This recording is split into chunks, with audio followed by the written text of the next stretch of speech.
என்னுடைய பாசத்திற்கும் அன்பிற்கும் உரிய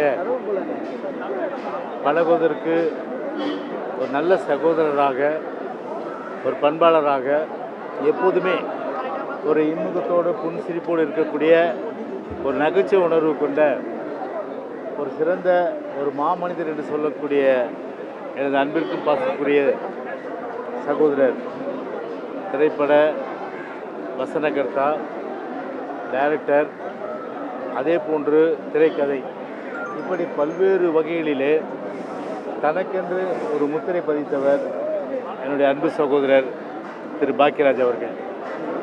பொதுவாகவே அன்பு சகோதரர் பாக்கியராஜை பற்றி குறிப்பிட வேண்டும் என்று சொன்னால், சமூகத்தில் நிலவுகின்ற அந்த பிரச்சனைகளையும், குடும்பத்தில் நிகழ்கின்ற அந்த பிரச்சனைகளையும், அந்த நிகழ்வுகளையும் தனக்கே உரிய ஒரு காமெடி நகைச்சுவை உணர்வோடு திரை உலகத்தின் திரையின் மூலமாக மக்களிடத்தில் கொண்டு சேர்த்தவர் அன்பு சகோதரர் பாக்கியராஜ் அவர்கள். அன்பு சகோதரர் பாக்கியராஜை பொறுத்தவரை இதே புரட்சித் தலைவர் எம்ஜிஆருடைய ஒரு தீவிர ரசிகர். எனவேதான் புரட்சித் தலைவர் எம்ஜிஆர் அவர்கள் அன்பு சகோதரர் பாக்கியராஜை பொறுத்தவரை தன்னுடைய கலை வாரிசு என்று பகிரங்கமாகவே அவர்கள் அறிவித்தார்கள். அது மட்டுமில்லாமல் பாக்கியராஜ் பொறுத்தவரை பொதுவாகவே ஒரு 100 படங்கள் என்று சொன்னால் அது 75 படங்கள் ஹீரோவாக நடித்தவர், அதாவது கதாநாயகன் நடித்தவர்.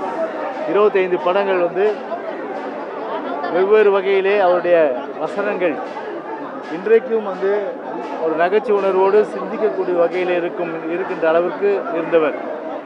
குறிப்பாக 1977 இயக்குனர் இமயம் திரு பாரதிராஜா அவர்கள், அன்பு சகோதரர் பாரதிராஜா அவர்களுடைய உதவி இயக்குநராக இருந்து படிப்படியாக வளர்ந்து திரைப்படத்துறையிலே முத்திரை பதித்து பல இளைய தலைமுறை, அதாவது இயக்குநர்களை உருவாக்கியவர் அன்பு சகோதரர் பாக்கியராஜ் அவர்கள். எனவே 73 வயதில் இருந்தது என்பது உண்மையிலேயே மிக மிக ஒரு மனது கஷ்டப்படுகின்ற ஒரு நிலையில் இருக்கின்ற ஒரு நிலைமை. அதுவும் குறிப்பாக இந்த ஜூன் மாதத்திலே இயக்குனர் இமயம் சரிந்தது. அதே போன்று திரைப்படத்திலே பன்முகத்தன்மை கொண்ட நம்முடைய சகோதரர் பாக்கியராஜ் அவர்கள் மறைந்தது என்பது தமிழ் திரையுலகம் மட்டுமல்ல, தமிழ்நாட்டு மக்கள் மட்டுமல்ல, ரசிகர்கள் மட்டுமல்ல, ஒட்டுமொத்த தமிழ்நாட்டிற்கு எல்லா வகையிலும் இழப்பு என்கின்ற வகையில் தான் அவருடைய இழப்பு இருந்திருக்கின்றது.